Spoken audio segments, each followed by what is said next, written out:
You told yourself one more match. That was 4 hours ago. The dishes are still in the sink. The text you meant to reply to is still sitting there, unread. Somewhere in the back of your head, there's a list of things you were supposed to do today. And right now, none of that matters because you are in it. Fully, completely, uncomplicatedly in it. In a way that almost nothing else in your actual life manages to pull off. And then you finally close the laptop or put down the controller, and there's this moment, this specific, particular moment that anyone who games constantly knows intimately. Not quite guilt, not quite peace, something in between. Like waking up in a room you didn't mean to fall asleep in. Here's what nobody is saying clearly enough. That feeling isn't evidence that something is wrong with you. It's a signal worth understanding. Because the psychology of people who game constantly is not the simple story the outside world tells, the lazy, the antisocial, the avoidant. It is significantly more complicated, more human, and in some ways more honest than that. Start with what the brain is actually doing when you play. In 2007, researchers published findings showing that video game play triggers dopamine release in the brain at levels comparable to other intensely rewarding activities. But the more interesting piece isn't the dopamine itself. It's the mechanism that delivers it. Games are built around what behavioral scientists call a compulsion loop, a three-part cycle of anticipation, action, and reward that repeats continuously. The anticipation phase is where dopamine is actually produced. The reward is where it releases, which means you are neurologically hooked not on winning, but on the moment just before you know whether you'll win. That uncertainty is the engine. It's the same architecture as a slot machine, and game designers know this exactly as well as casino architects do. The difference is, nobody bans you from playing at 16. But that still doesn't explain why some people play for 8 hours, and others put it down after 40 minutes. The dopamine loop is identical for everyone with a functioning reward system. So what separates the person who games constantly from the person who doesn't? The answer, according to psychologist Richard Ryan and Edward Deci's self-determination theory, comes down to 3 core psychological needs: competence, autonomy, and relatedness. And what research consistently finds is that people who game at extreme levels are people whose real lives are failing to deliver on at least one of those 3, often more than one. Competence first. Games give you a meritocracy that real life withholds. You level up by being good. You advance by improving. Every hour you invest translates directly into visible, measurable progress. Compare that to most jobs, most relationships, most adult situations, where effort and outcome are messily disconnected, where you can do everything right and still lose, where the rules shift without announcement.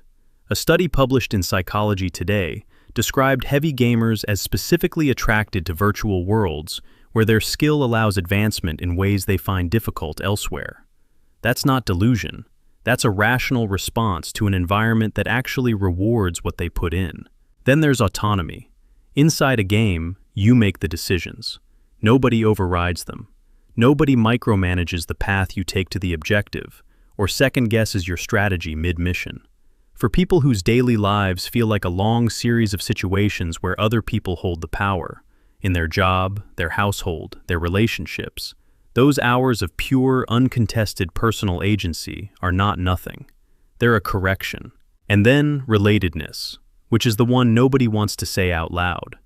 A significant portion of people who game constantly are not antisocial. They are under-socially fed, and gaming is where they eat. A nationwide Korean study published in 2024 found that low-risk gaming was associated with reduced loneliness and social isolation. Online guilds, raid parties, voice chat during a match. These aren't substitutes for real human connection in the minds of the people having them. For many, especially those who find face-to-face interaction effortful or anxiety-inducing, these are the realest connections they have. The voice on the other end of that headset knows how you handle pressure, knows your instincts, knows exactly how you play. That's a form of being known. Here's the more difficult part of this conversation. Research published in the journal Psychological Functioning studied over 2,000 gamers and found a specific subgroup that stands apart: distraction-motivated players. People who game not because it engages them, but because it stops them from thinking about something else. And the distinction matters because it looks identical from the outside. Someone gaming 8 hours because they're in a state of genuine absorption, what psychologist Mihaly Csikszentmihalyi called flow, where challenge and skill are perfectly matched and time dissolves, is having a fundamentally different experience from someone gaming 8 hours. Because the moment they stop, the noise comes back in.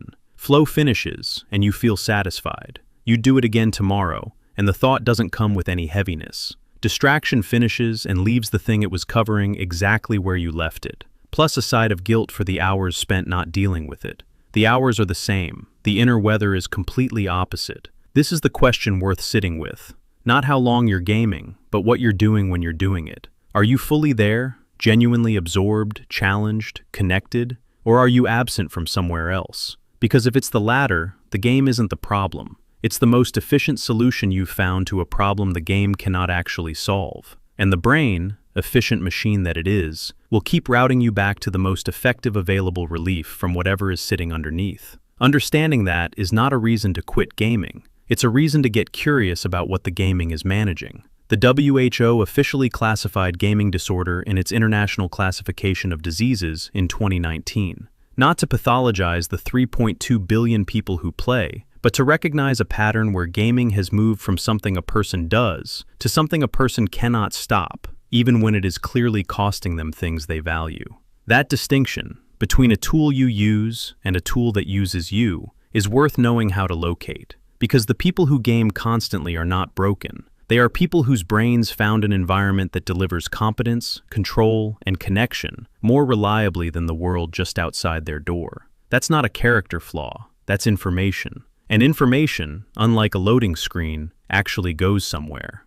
If this made you look up from something, subscribe. That's the whole ask.